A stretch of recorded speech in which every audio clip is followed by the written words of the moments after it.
Welcome to Army National Guard Combat Field Studies Digital Edition. Today we're here with Michelle Abrams, curator of the First Corps of Cadets Museum in Boston, Massachusetts. And we'll be talking about the museum and the First Corps of Cadets and how their story is one of adaptability in the Army National Guard. Ms. Abrams, for those who haven't met you before, could you tell us a little bit about your background and what you do as a curator at the First Corps of Cadets Museum? Hi, my name is Michelle Abrams. I'm the curator here at the Museum of the First Corps of Cadets. My job is to tell the story and protect and preserve the lineage of the 211th MP Battalion, First Corps of Cadets. Every day I get to work with these magnificent artifacts here in the museum, and especially the ones on display, to make sure they're in the safest and most stable condition possible. I've been here for 3 years. Before that, I worked at the Army Historical Foundation in Arlington, Virginia. And I worked as a volunteer at the National Guard Memorial Museum in Washington, D.C. I have a master's from George Mason University, and I'm right outside of Boston, and I come from a military family. So the First Corps of Cadets is a pretty unique name for a National Guard organization. Can you tell us a little bit about their background and how they got that name? Absolutely, I can. In 1741, specifically October 19th, the First Corps of Cadets were organized and founded. Their first commander was Benjamin Pollard. He was a lieutenant colonel and a captain, as per the tradition of the British Royal Armies. The mission of the independent cadets was to serve as the ceremonial bodyguard for the royal governors of the province of Massachusetts. Governor Shirley was the first one to appoint them. The cadets had 64 young gentlemen and in their original groupings, and the cadets escorted the governor at parades and ceremonies. Once a year, the governor reviewed the cadets, usually at a parade on the king's birthday. In 1766, John Hancock actually joined the cadets himself. The cadets have always been involved in the city of Boston ever since the beginning. For those of you that may be seeing this insignia and saying, well, that slightly looks familiar, there's a reason why. It's actually based off of the Coldstream Guards insignia from London, as they are the royal bodyguards to the royal family. The insignia actually has many interesting features about it, and it's still worn on the uniforms today of the 211th Military Police Battalion out of Lexington, Massachusetts. The first of the unique features is actually the gold star. Unlike the Coldstream Guards, who have a silver star with 8 points, ours is gold with 6 points. The most interesting piece is actually the red cross in the middle. That is the St. George's Cross representing England. The 211th are actually the only unit in the entire United States Armed Forces to have the St. George's Cross in their insignia. It's definitely a unique feature. There's also the Order of the Garter around the cross.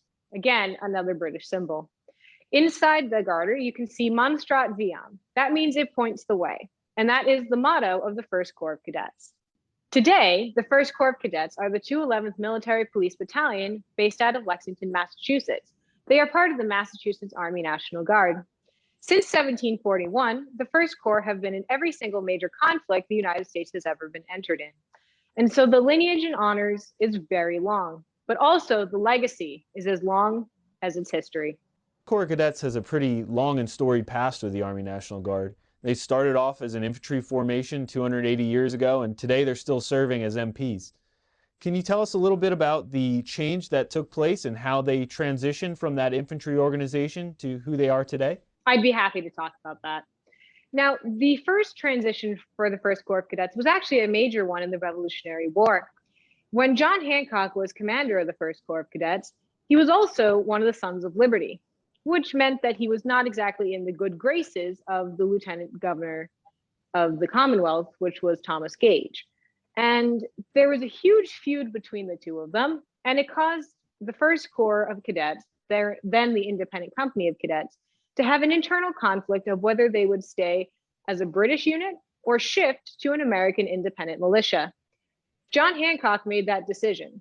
On the 1st of August of 1774, Governor Gage actually dismissed John Hancock as the commander of the First Corps of Cadets, which caused outrage among the ranks. Once the cadets found out about John Hancock's dismissal, they actually hosted a meeting on the 15th of August.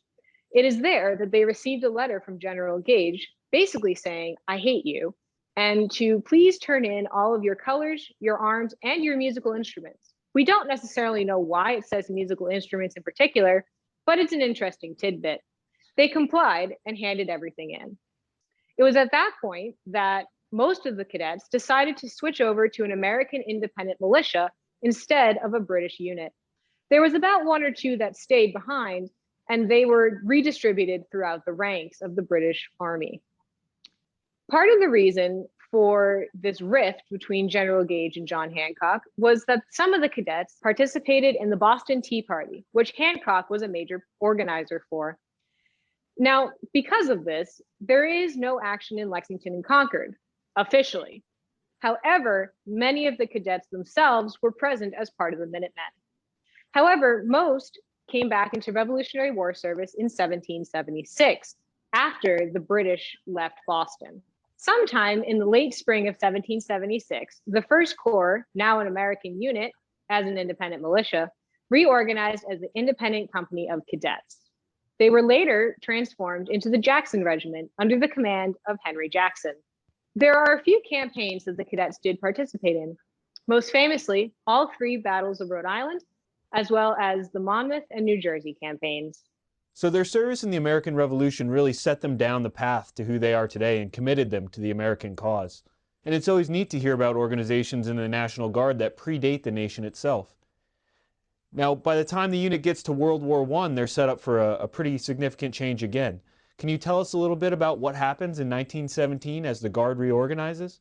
There were many different things that happened to the First Corps of Cadets when the new National Guard was formed after the Dick Act. Now, if you remember, they were an independent militia, meaning that they were not actually tied to the Commonwealth of Massachusetts, but they rather operated on their own. In 1917, the First Corps of Cadets converted from an infantry unit to an engineer unit. Why? Because that's what was needed at the time.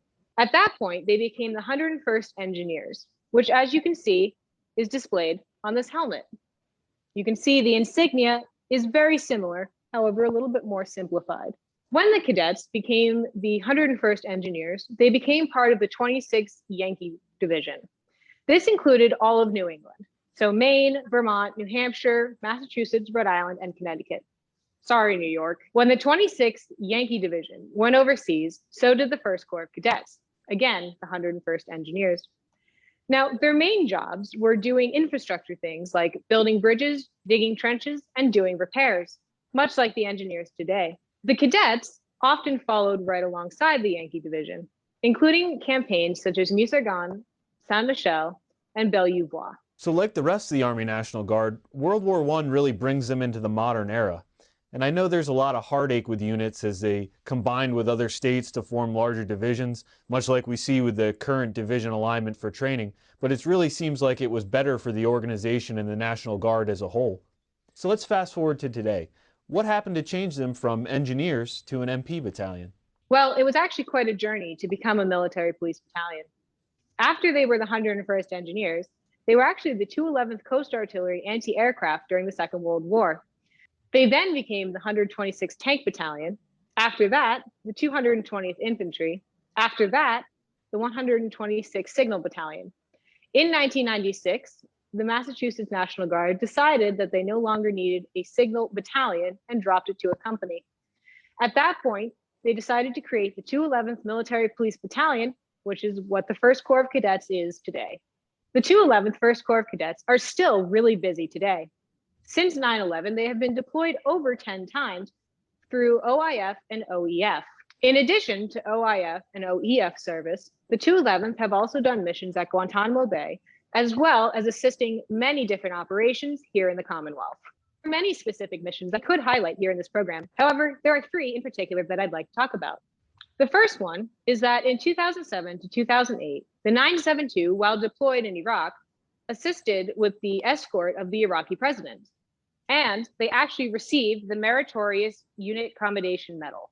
The tragedy of the 15th of April, 2013, is one that will always be etched in every Bostonian's memory. The 211th were actually the ones that led the operations in assisting with law enforcement to get the capture of the Tsarnaev brothers, as well as secure the area. Recently, the 211th have partnered up with local police departments, specifically Worcester Police Department here in the Commonwealth, to create a program where soldiers can not only get military police training, but also be prepared for when they leave the MPs and enter civilian life, that they be certified to become a police officer in the Commonwealth. It's a very unique program, and we're very proud of them for it. That's quite the story of modernization and adaptability. I can't imagine all the changes that it took to get them from where they were in 1741 to who they are today. Now, you've got a few items from the museum. Would you mind telling us about those? While there are many artifacts here in the museum that accurately display the legacy of the First Corps of Cadets, there's two in particular that I think everyone would enjoy. One of the more unique legacies of the First Corps of Cadets is that of the 54th Massachusetts. Now, how is there a connection, you may ask? Well, let me tell you. During the Civil War, the First Corps of Cadets had many different units. One in particular is the 2nd Massachusetts. Now, it is also featured in the movie Glory in the first 5 seconds. Don't worry, there's no spoilers here. In the opening scene of the film, we see Captain Shaw, who later becomes Lieutenant Colonel Shaw, lead a company in the Battle of Antietam. That company is from the 2nd Massachusetts. The First Corps of Cadets were Company K of the 2nd Massachusetts. Now, the artifact I'd like to talk about with our legacy is this. This is Colonel Shaw's bridle. Now, there are many ways that the 54th is connected besides the 2nd Massachusetts. There was actually a couple officers from the 45th Massachusetts, the cadet regiment, that went over to the 54th as well. One of those officers was John Appleton. He went over with Shaw to the 54th Massachusetts in 1863 and was forced to resign because of war injuries in 1864. We are very honored to share this history with the 54th Massachusetts. While the Shaw Bridle is an awesome representation of the legacy and tradition of the First Corps of Cadets, I did save the best for last. In 1786, Governor Bowdoin, who was the governor of the Commonwealth of Massachusetts at the time, presented the First Corps of Cadets with the Bowdoin sword. The sword serves as a ceremonial sword used for changes of command. It has been at every single change of command ever since. When a change of command for the First Corps of Cadets happens, there's two pieces that go to it. The traditional Army change of command with the passing of the guidons, and then the First Corps change of command. The morning of the change of command, the outgoing commander and any other officials will come to me and say, "Keeper of the sword, can we have the sword?" Naturally, I say yes. At that point, the sword then gets an escort to wherever the location of the ceremony is. Once the Army change of command is complete, the outgoing commander will then hand the Bowdoin sword to the new commander. The new commander will then hold it above his head and yell "Monstrat" at the top of his lungs. The rest of the battalion in formation will yell "Viam, Viam, Viam." At that point, the change of command is complete.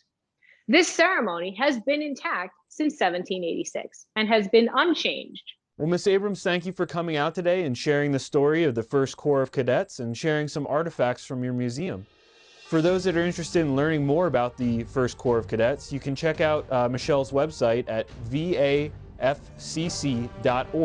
or the Veterans Association of the First Corps of Cadets on Facebook and Instagram. And if you're interested in learning more about the Army National Guard and the historic units that are part of our legacy, check out Leaders Recon on Facebook or our Instagram at ARNG_leader_development. Michelle, thanks again for coming out and speaking with us and sharing a little bit of the Massachusetts Army National Guard story. It was an absolute pleasure. Thank you for having me.